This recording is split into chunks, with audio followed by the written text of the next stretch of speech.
নারায়ণগঞ্জকে সবুজায়ন করার জন্য আমরা অবশ্যই আমাদের দায়বদ্ধ। শীতলক্ষা আমাদের তো একবারে কি বলবো, একবার মরে গেলে বলা চলে। আমরা সবাই জানি মানুষের পবিত্র হওয়ার জন্য পানিতে তিনটা গুণ লাগে, বৈশিষ্ট্য লাগে। তিনটা বৈশিষ্ট্য, একটা বৈশিষ্ট্য আমাদের পানিতে নাই। তারপরে আমরা জানি নারায়ণগঞ্জের দূষণ কি অবস্থা, বর্জ্য ব্যবস্থাপনা যে কঠিন অবস্থা। নারায়ণগঞ্জ আমরা ছোট্ট শহর, শহর অনুযায়ী আমরা নারায়ণগঞ্জের জনবহুল একটা আমরা লোক থাকি, কিন্তু এরা যে আমরা সকল সচেতন হই, সকলে আইনের প্রতি শ্রদ্ধাশীল হই, কিন্তু আমাদের ফল আমাদের প্রত্যেকে পরিবেশ বান্ধব হওয়ার জন্য একটা আইন আছে। আমরা কেউ আইনটা মানতে চাই না, সবাই যা যা ক্রেডিট দেখে, পাওয়ার দেখে, বংশ ঐতিহ্য দেখে আমরা এটা আমি একটু ডিনাই করে আমরা একটু কেমন যেন হতে চাই। আমি সকলকে বলবো যে আমরা সকলেই আইনের প্রতি শ্রদ্ধাশীল হই। আমরা অবশ্যই পরিবেশ পরিবেশের যে আইনগুলো আছে প্রত্যেকটা আইনের শ্রদ্ধাশীল হয়ে এবং যা যা করা উপকার দরকার প্রত্যেকটা কর্ম ওই অদাবদ্ধ হচ্ছে আমাদের কাছে। আজকে যা বলছি ইনশাআল্লাহ আল্লাহর রহমতে আপনাদের সমর্থন আমরা বিজয় হই, তোমরা 100 সাথে সাথে নিয়ে বাস্তবায়ন করবে ইনশাআল্লাহ। আজকে নতুন বাংলাদেশের জন্য পুরনো রাজনীতিতে কাজ হবে না, নতুন মানুষ দরকার। আমরা এখানে ইশতেহার দিয়েছি, আমি ইশতেহার দিয়েছি, আপনি ইশতেহার দিয়েছেন। সেই ইশতেহারটা নির্বাচনের পরে আমরা করবো কিনা আমার কিন্তু সংশয় আছে, আমাদের মধ্যে সংশয়টা আছে। আমি পার্সোনালি মনে করি যেরকম সংসদের মধ্যে আছে ইশতেহারটা করি কিনা।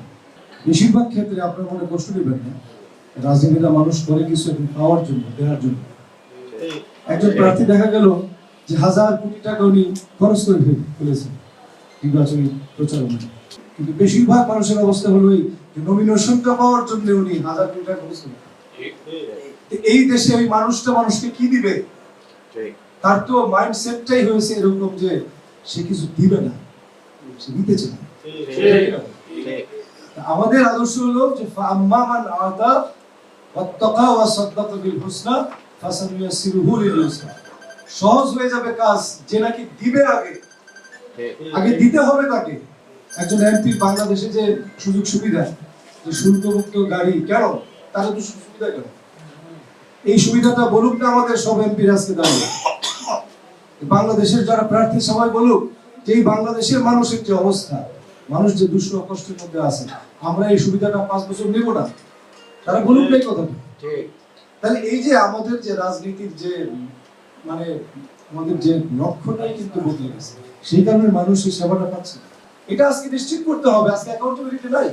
আজকে এমপি হওয়ার পরে জনগণের সঙ্গে একটা বিরাট দেয়াল সেখানে তৈরি করা হয়। মানুষ সেখানে বুঝতে পারে না যে ডিসি অফিস, এসপি অফিস এগুলো হচ্ছে পাশারের মতো দেয়াল, সেখানে মানুষের আত্মরক্ষা সেখানে পৌঁছে। কিন্তু সমস্যাগুলো এইখানে, এই সমস্যাটা আপনারা চিহ্নিত করুন।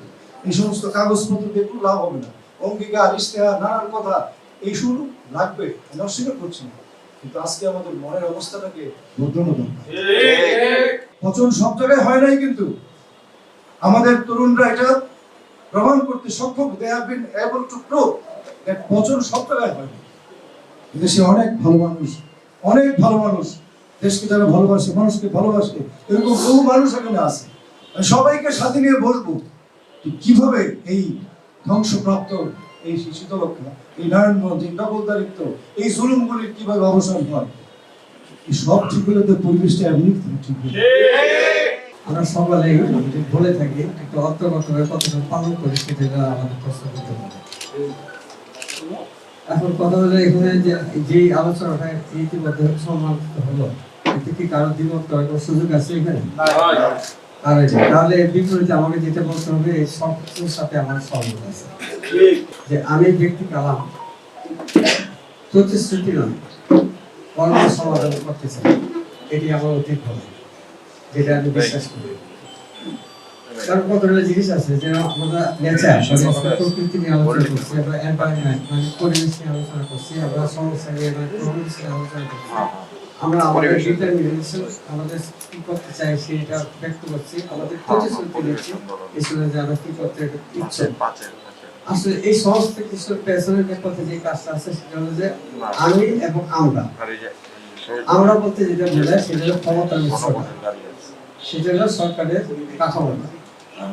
মূল আলোচনার যে ব্যর্থতাটা ফুটে ওঠে সেটার নেপথ্যে আমি যেটা বিশ্বাস করি সেটা হলো দুইটা জিনিস। একটা হলো দুর্নীতি, যে কারণে কোনো আইনই আমাদের বাস্তবতা হচ্ছে না, যে আইনের প্রয়োগের ব্যর্থতার কারণে আজকে আমাদের সমাজ আজকে এই দুর্দশাগ্রস্ত। আর দ্বিতীয়ত হলো যে হলো আমাদের সদিচ্ছা। সদিচ্ছা যদি না থাকে, ইচ্ছা এক জিনিস, ইচ্ছা অনেক কিছু বিচার করতে পারে, আকাশ বাতাস মাটি আকাশ বাতাস সব করতে পারে, কিন্তু সৎ ইচ্ছাটা কিন্তু একটা সুনির্দিষ্ট একটা বিষয়, যে আমি এটাকে বিশ্বাস করি, এটাকে ধারণ করি, এটাকে বাস্তবায়ন করি। এই বিষয়গুলো আমাদের আজকে সমাজে অপরিণত লুকিয়েছে। আমরা এই যে কথা হচ্ছে বৃক্ষরোপণের কথা, আমার সকলেই সহজ আছে। আপনি বলেন তো একটা জায়গায় দেখায় দেন যে এই জায়গাটা বৃক্ষরোপণ করার মতো স্পেস আছে নারায়ণ শহর। নারায়ণ শহরটা কিন্তু আমরা ইট পাথরের মানে অবকাঠামোটা এমন ভাবে আমাদের পরিবেশ সৃষ্টি করা হয়েছে, এতে বেরিয়ে আসাটাই তো অসম্ভব ব্যাপার। জনগণ হিসেবে একজন নেতা হবেন, কিন্তু যিনি নেতা হবেন তিনি যেন অন্যান্য প্রার্থী এবং আমাদেরকে ভুলে না যান। আমরা নাগরিকই হচ্ছে আপনাদের ক্ষমতার উৎস, জনগণই হচ্ছে ক্ষমতার উৎস।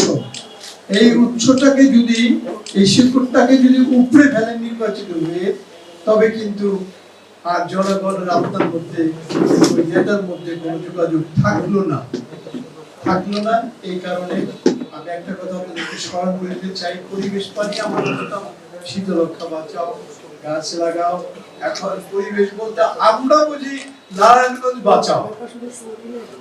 নারায়ণগঞ্জ একটা গার্বেজ হয়ে গেছে, নারায়ণগঞ্জ একটা দূষিত এলাকা হয়ে গেছে। ছিল একটা সময় উসমানীয় সাম্রাজ্যের সময় ছিল কি খুনের শহর নারায়ণগঞ্জ, সন্ত্রাসের শহর নারায়ণগঞ্জ, প্রতিবাদ আমরা করেছি। কিন্তু আজকে নতুন দিনে নতুন সময়ে পরিবেশ বলতে যেটা বুঝি, এই নারায়ণগঞ্জকে আমাদের বাঁচাতে হবে। এই কারণে আমরা সবাই এক পরিবার, ওখান থেকে মামুন সাহেব থেকে শুরু করে এখান থেকে তরিকুল সুজন পর্যন্ত আমরা সবাই এক পরিবার। রাজনীতি একটা জায়গায় প্ল্যাটফর্মের জায়গায় থাকবে, আদর্শ জায়গায় থাকবে, জনগণকে বুঝাতে হবে, জনগণ পক্ষে থাকলেই তবে রাজনীতি সার্থক। এই জন্য আগামী দিনে 12 তারিখের পরে যদি দেশে কোনো রকম অন্য কোনো সমস্যা না হয়, 12 তারিখ নির্বাচিত হলে আমরা একটা সুন্দর নেতৃত্ব পাবো না 5 থেকে